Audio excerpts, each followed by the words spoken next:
আপনারা আমাকে গ্যারেন্টি দিন, কেউ ইট মারবেন না, কেউ পাথর মারবেন না, কেউ গালাগাল দেবেন না। এই গ্যারেন্টি নিয়ে আজকের এই মিটিংয়ে একদিকে সংবিধান রচয়িতা কবিগুরু মহাত্মাজি নজরুল ইসলাম, অন্য কোনো ছবি নেই। আজকের এই ব্যানারটার জন্যে আমি সবার আগে যাকে কোটি কোটি সালাম জানাই তার নাম বাংলার প্রাক্তন মুখ্যমন্ত্রী মমতা বন্দ্যোপাধ্যায়। তার কারণ আপনি না থাকলে তৃণমূল কংগ্রেস এই চেহারা আজকে পেতে পারত না। ও লাভলি, দেখুন তো কারা বসে আছে, এদের প্রত্যেককে আপনারা চেনেন।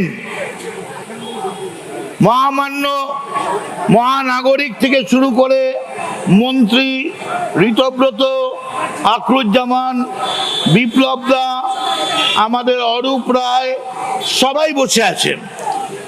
কিন্তু এই জায়গায় যদি এখানে মমতা বন্দ্যোপাধ্যায় থাকতেন, তাহলে এই যে শহীদদের পরিবারকে দেখছেন, ওরা থাকতো পিছনে, আর সামনে চকচক করছে গাল, সানগ্লাস গুলো এরকম ভাবে খুলে ঘোরাতে ঘোরাতে আসছে বাংলা চলচ্চিত্রের সেলিব্রিটিরা। সেলিব্রিটি ওপরে, শহীদ নিচে। শুনে রেখে দিন মমতা বন্দ্যোপাধ্যায়, আমার এই গলার আওয়াজ যদি আপনার কাছে পৌঁছয়, আপনাকে সেলিব্রিটি বাংলার মুখ্যমন্ত্রী অভিষেক বানায়নি। আপনাকে বাংলার মুখ্যমন্ত্রী কোন সেলিব্রিটি বানায়নি। যারা বানিয়েছে এই হাজার হাজার লাখ লাখ তৃণমূল যুব কংগ্রেসের কর্মীরা আপনাকে বাংলা সেলিব্রিটি বানিয়েছেন। আপনার লজ্জা করলো না? আমি যখন রোজ সকালবেলা বেরোই না, আমি একটা ছোট ছবি পকেটে করে বেরোতাম, যে একটা বাচ্চা ছেলে ববি, অরূপ, দেবা আমাদের থেকে কত ছোট, আমাদের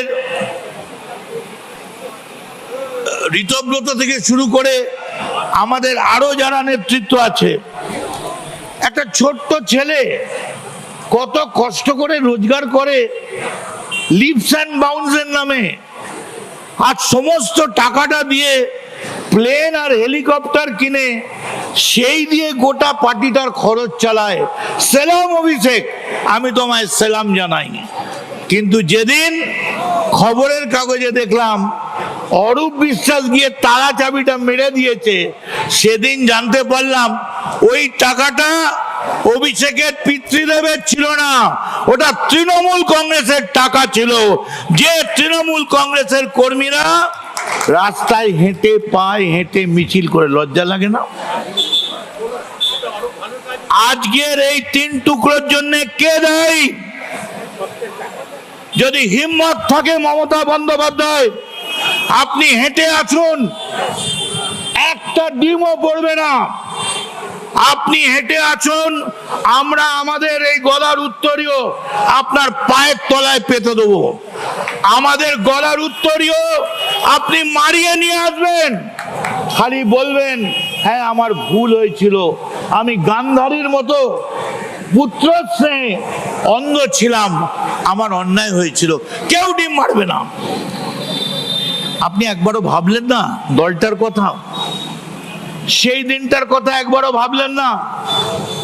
আমি আজকে আসছিলাম ডিএল খান রোড দিয়ে, কোথায় আমার 71-এর অফিস, কোথায় আমার জলের শিবির? কোথাও কিচ্ছু নেই। আমি তাই আপনাদের কাছে বলি, খোলাখুলি শুনে রেখে দিন,